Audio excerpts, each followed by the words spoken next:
With a bum off a spot. Who are y'all? Who are y'all? Two-man game with shit.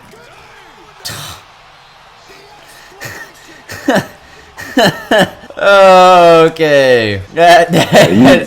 You can turn off my reaction.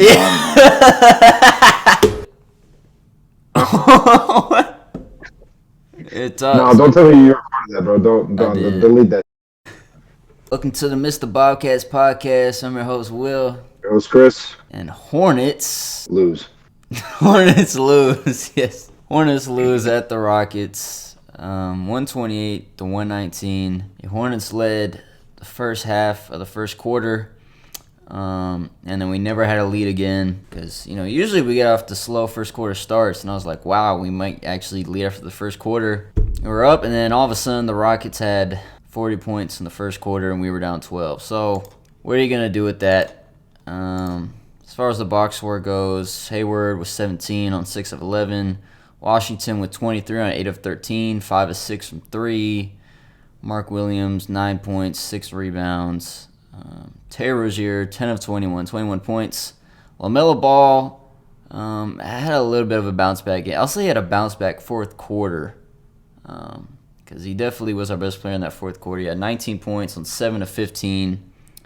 JT Thor, 5 points. Brandon Miller, 4 of 9, 10 points. He had 5 fouls, 5 rebounds. Nick Richards gave us some really solid minutes. 10 points, 5 rebounds, some good defense.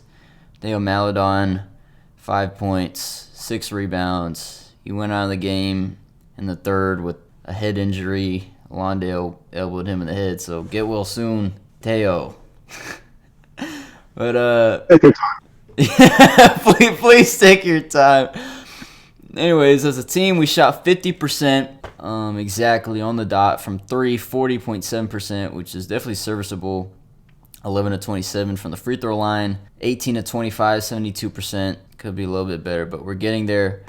The Rockets shot 52.4% from the field as a team.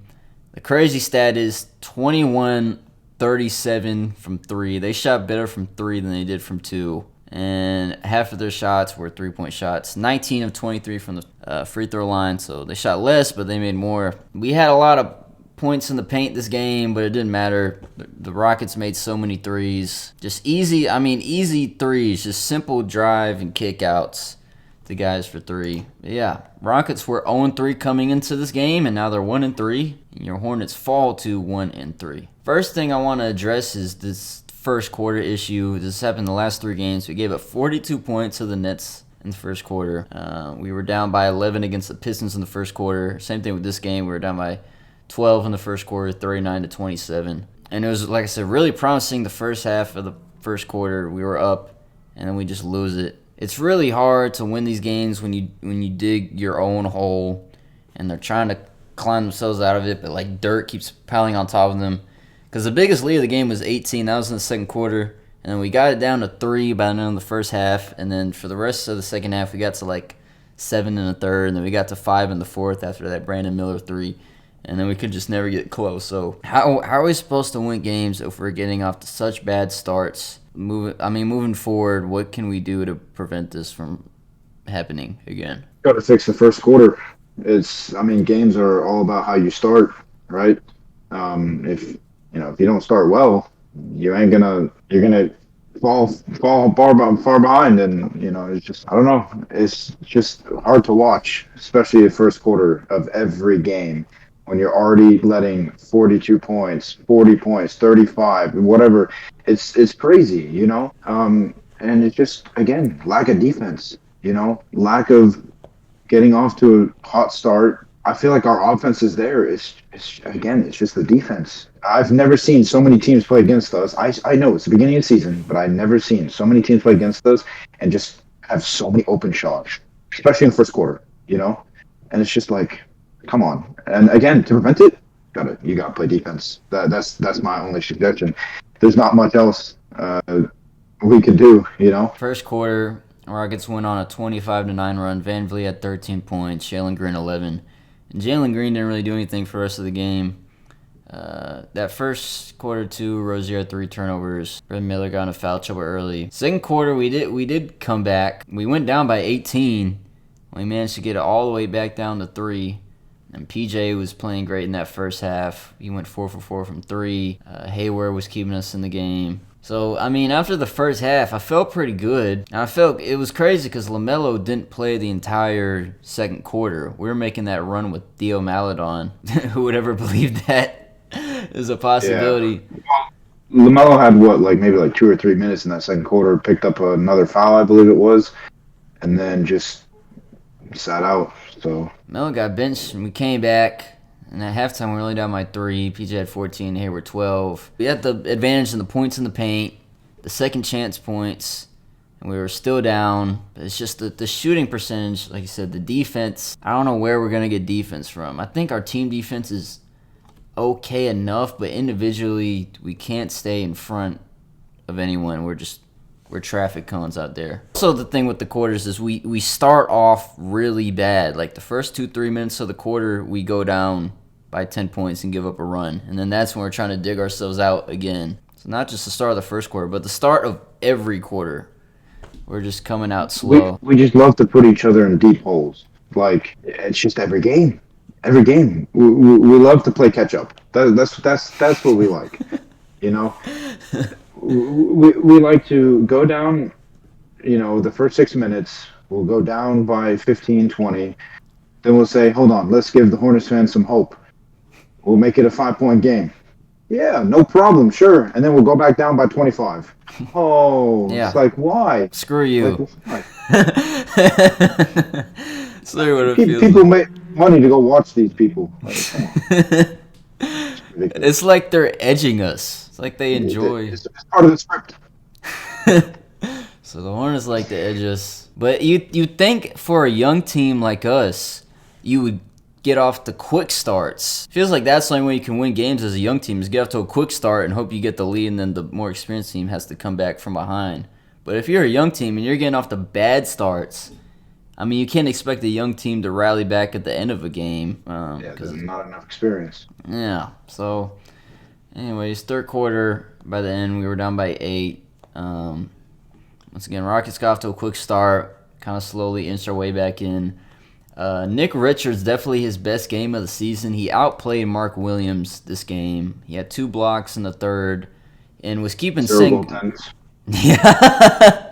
Nick Richards, 0 goaltends. Congratulations, even though he probably had some dead ball ones. Questionable, yeah. Yeah.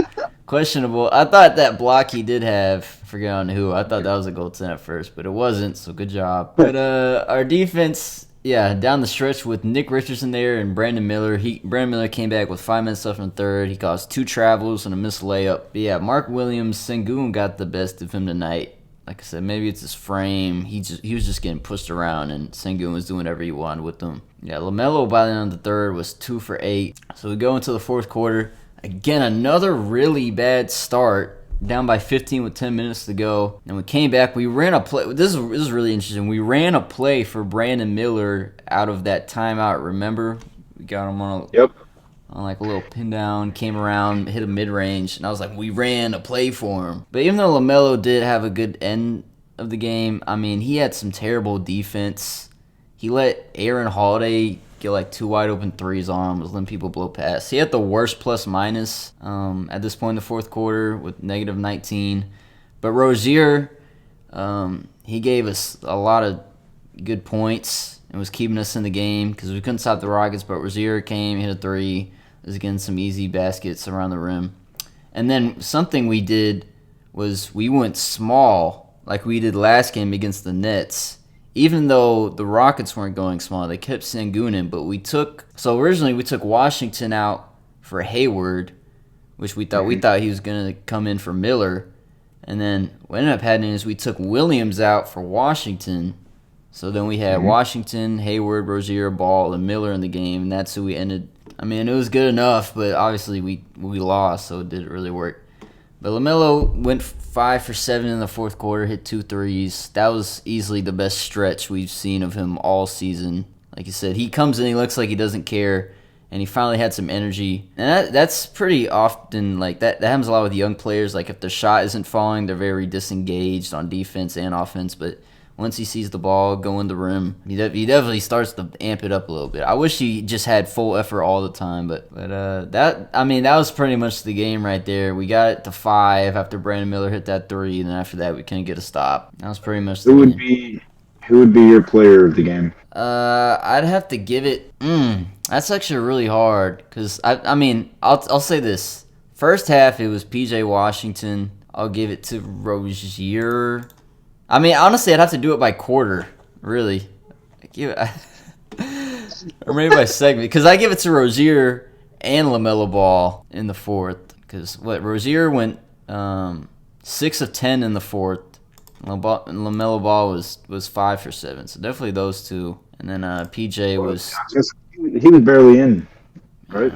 PJ was 3 for 4 in the second half. But PJ and Hayward definitely first half players of the game, and I'd say Rozier. I would also throw in a little Nick Richards in there. Not bad.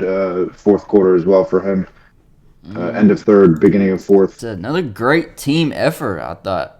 Same thing against the Nets. We had a good team game. This was a good team game, but when you give up, last game was 132, and then you give up 128 this time, and we scored right around the 120 points again. I mean, it was basically the same thing as last game. I'd also mention key players need to stop getting foul trouble.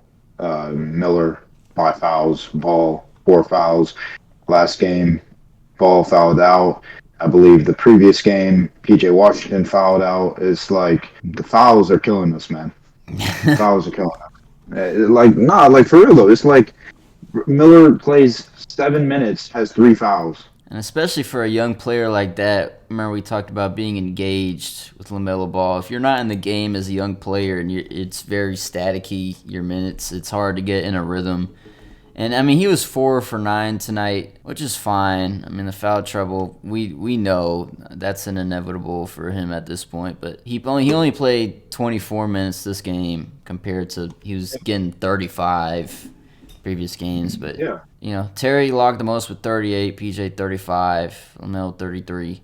But, yeah, honestly, I would have gave more minutes to Nick Richards because Mark locked in 25 tonight. I thought he was doing good things out there for us in that third quarter and a little bit in the first half. But with these last 2 games from Mark, I guess you could say kind of struggling against small, because he wasn't struggling against the Nets. He was actually doing great things against the Nets, but Steve Clifford decided to go small. Yeah, I don't understand why he would do that. And then this game, he was struggling against Sengun, so it makes sense to take him out. But yeah, I don't know. Yeah, I mean, that would make sense. Like, if obviously he's struggling, which, he was. Take him out, no problem. But the one against the Nets, I just don't agree. Like, why? He was dominating that game, especially in that first half, and specifically in the first quarter against the Nets. I just don't understand that decision. But anyways, that game is behind us now, and so is this game. You still got JT Thor logging in about 13 minutes and Teo Maledon logging in about 20 minutes each game. So I guess that's just going to be a constant. Well, Teo Maledon could end up being day-to-day because he didn't return for the rest of the game, right? So who's going to take his minutes? Who do you think's going to come? Ish Smith.